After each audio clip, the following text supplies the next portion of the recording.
Assalamualaikum warahmatullahi wabarakatuh. Perkenalkan, nama saya Indah Mulyani dengan NIM 2233445, berasal dari kelas 2B, prodi D3 Keperawatan, Fakultas Psikologi dan Kesehatan, Universitas Negeri Padang. Jadi di sini saya ingin membuat tugas KMB Keperawatan Medikal Bedah tentang anemia dengan durasi video minimal maksimal atau minimal ya 10 menit. Oke, jadi saya bakal jelasin apa sih itu anemia. Jadi anemia itu menurut pandangan masyarakat itu adalah seseorang yang kekurangan darah. Jadi anemia itu berasal dari bahasa Yunani yaitu anemia, yang A itu artinya tidak ada, mimia itu adalah darah, jadi tidak ada darah. Namun kalau dalam istilah medis itu anemia itu terjadi karena kekurangan sel darah merah yang mengakibatkan oksigen yang masuk ke dalam tubuh itu tidak efektif karena kekurangan sel darah merah tadi gitu. Terus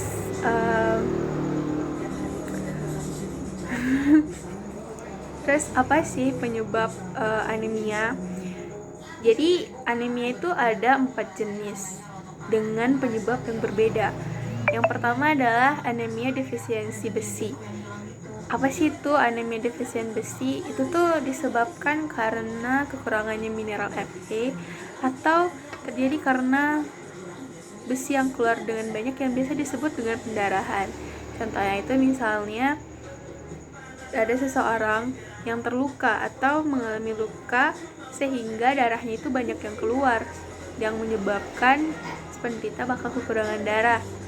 Jadi itu bisa disebut juga dengan anemia gitu. Dan cara penanganan itu harus dengan cepat untuk menghentikan pendarahan tersebut. Yang kedua yaitu anemia megaloblastik. Anemia megaloblastik ya, itu penyebabnya karena seseorang yang kurang mengkonsumsi zat besi atau asam folat seperti vitamin B12 yang biasanya ada pada sayuran dan protein hewani gitu. Jadi kenapa penderita itu bisa mengalami anemia jenis megaloblastik ya, karena seseorang tersebut tidak mengkonsumsi makanan seperti sayur dan tapi lebih jarang gitu mengkonsumsi makanan sayuran seperti dan juga protein hewani itu seperti daging dan lain-lain sebagainya gitu. Terus yang ketiga adalah anemia hemolitik. Jadi anemia hemolitik ini penyebabnya karena kelainan sel darah merah. Mungkin bisa dibilang sel darah merahnya itu cepat hancur. Jadi kayak misalnya nih produksi sel darah merahnya itu 3 hari, tapi saat sudah diproduksi dalam 1 hari itu sel darah merahnya cepat hancur. Jadi kayak hancurnya lebih cepat daripada proses produksinya. Jadi itu bisa mengakibatkan kekurangan sel darah merah karena cepat hancurnya sel darah merah tersebut gitu. Terus yang kedua adalah anemia anemia hipospastik. Jadi itu anemia hipospastik itu apa ya?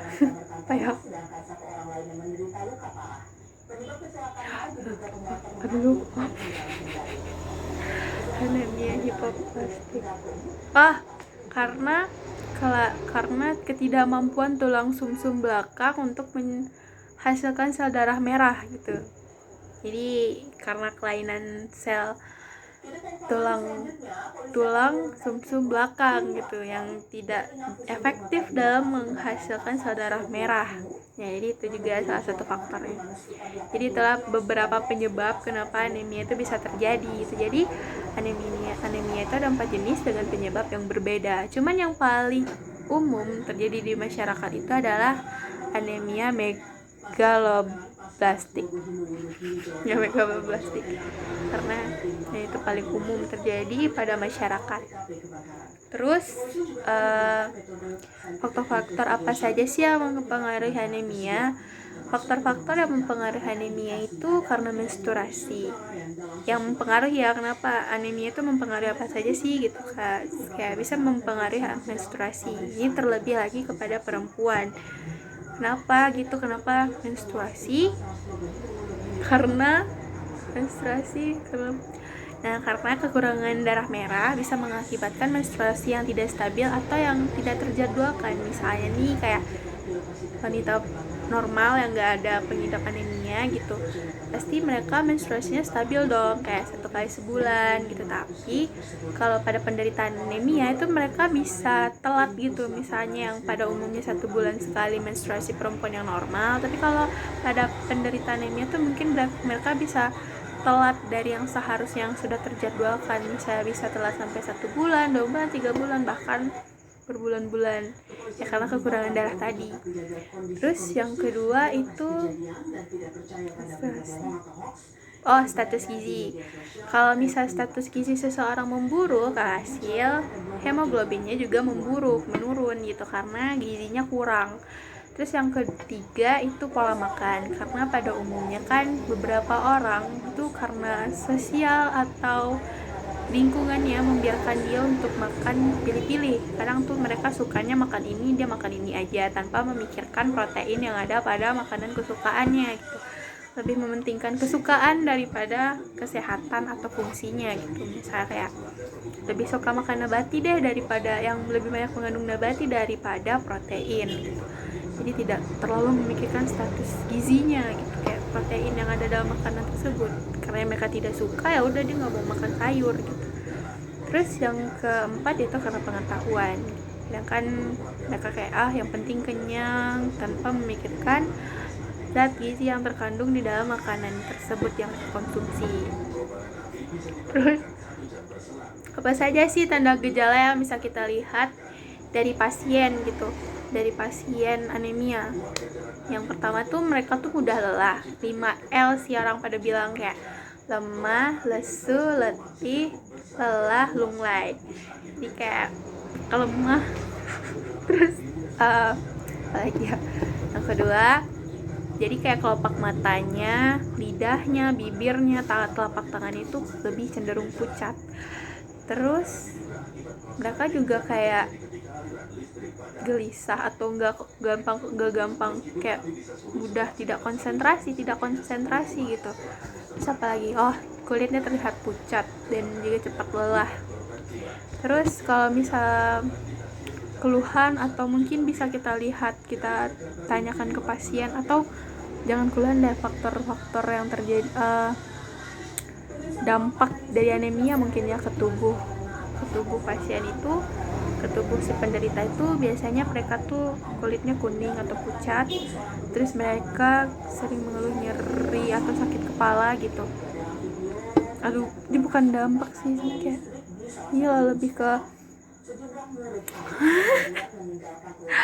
apa bentar pak, ngeblank. Penghambat. Jadi kalau orang anemia itu apa sih yang terhambat dari tubuhnya? Itu misal konsentrasinya, terus perkembangan motorik seperti kecerdasan dan mental, terus faktor pertumbuhan kayak tingginya misal contohnya itu bakal memperlambat. Terus kecerdasan mereka, fokus mereka dalam belajar juga jadi terhambat. Terus kalau misal keluhan utama yang terjadi pada pasien tuh biasanya mereka tuh sering mengeluh nyeri sakit kepala gitu. Kalau misalnya ini anemianya udah parah banget. Terus mungkin mereka gampang lelah, terus terlihat pucatnya tuh kayak kuning gitu. Ya itu keluhan utamanya. Dan faktor kayak nadinya tuh lebih cepat berdetak gitu, karena kekurangan darah tadi, jadi membutuhkan effort, usaha jantung untuk memompa darah karena kekurangan darah tadi. Udah itu aja sih. Terus apa lagi ya? Jadi sekarang kita lanjut diagnosa apa sih yang bisa diangkat dari anemia. Kalau menurut saya itu dari nyeri akut, yang etiologinya itu tingkat nyeri berdasarkan fisiologis. Kenapa fisiologis? Karena fisiologis ya pokoknya gitu. Terus juga kayak apa. Jadi tingkat. Nah, untuk standar luarannya saya ngambil tingkat nyeri.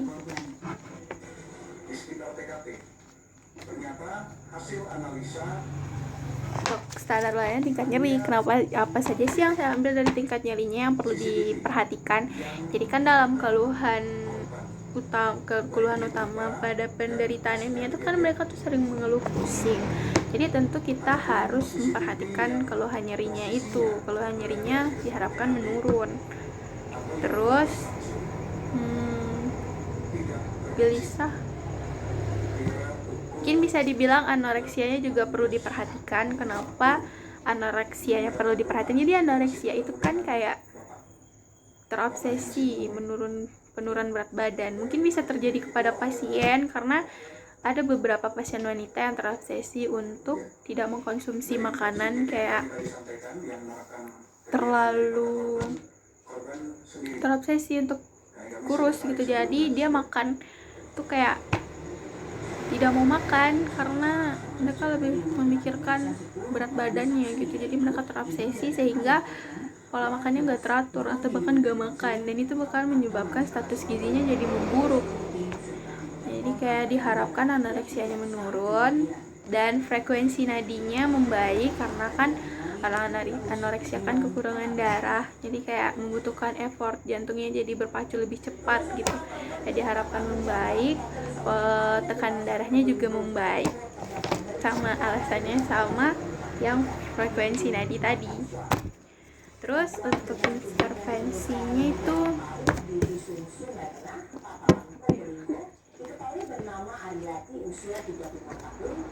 oh my god,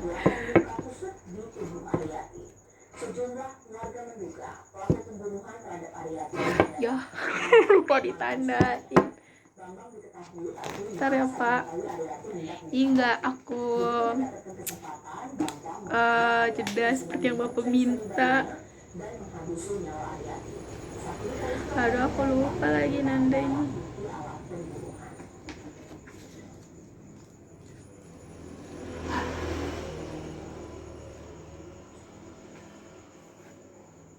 Manajemen nyeri.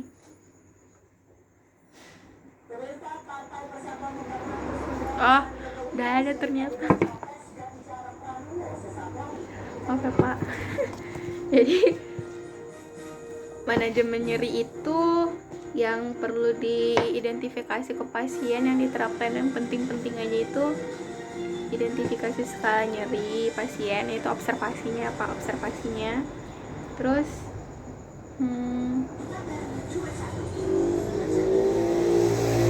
identifikasi pengetahuan kegiatan tentang nyeri. Buat terapeutiknya itu mungkin berikan teknik non farmakologis untuk mengurangi rasa nyeri, kayak misalnya TENS, hiposis, akupresur, terapi musik, biofeedback, terapi pijat, aromaterapi, teknik imajinasi mikrobinti, kompres hangat atau dingin. Itu juga bisa jadi faktor buat ngurangin sakit kepala, nyeri kepala yang ada sama penderita anemia. Terus sih Pak, untuk yang penting terus edukasinya, jelaskan penyebab jelaskan strategi meredakan nyeri, terus kolaborasi pemberian analgetik jika perlu.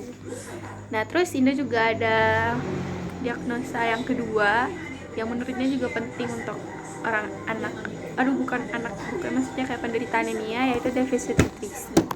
Kenapa sih Indah ngambil defisit nutrisi? Itu karena orang anemia itu kan dia tuh gak suka makan sayur atau kayak makanan proteinnya tuh masih kurang ya untuk meningkatkan sel darah merahnya.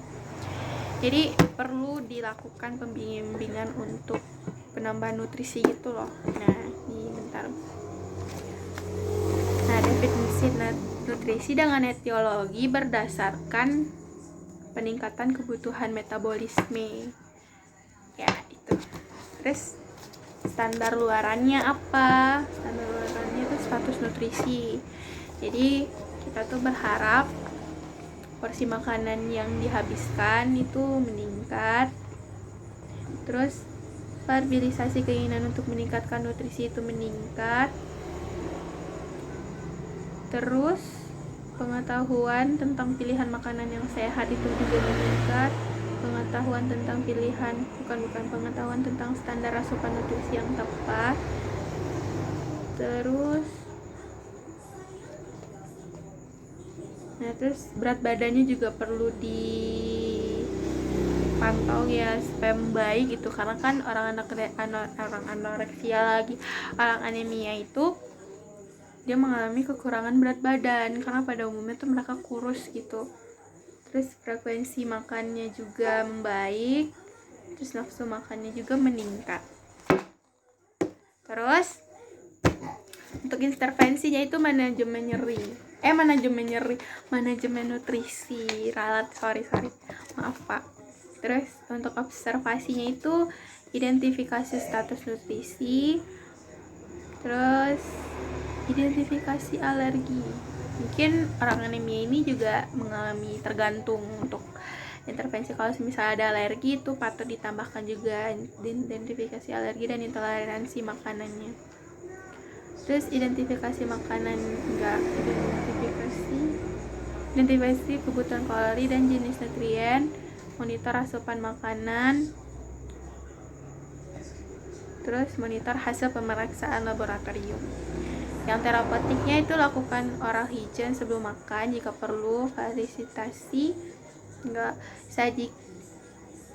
sajikan makanan secara menarik dan suhu yang sesuai, berikan makanan tinggi kalori dan tinggi protein, berikan suplemen makanan jika perlu. Terus edukasinya nggak ada, soalnya dia harus kolaborasi pemberian makanan medikasi sebelum makan nggak perlu. Nah, kolaborasi dengan ahli gizi untuk menentukan jumlah kalori dan jenis nutrien yang dibutuhkan jika perlu. Jadi itu sih yang menurut Indah diagnosa yang dibutuhkan. Jadi sekian deh penjelasan Indah tentang anemia. Sebelumnya mohon maaf sebesar-besarnya misalnya ada kekurangan penjelasan dan juga ketidakefektifan dalam berbicara, menjelaskannya kayak kurang efektif dan kurang efektif. Mohon dimaafkan bila ada kekurangan dan kesalahan, mohon dimaafkan.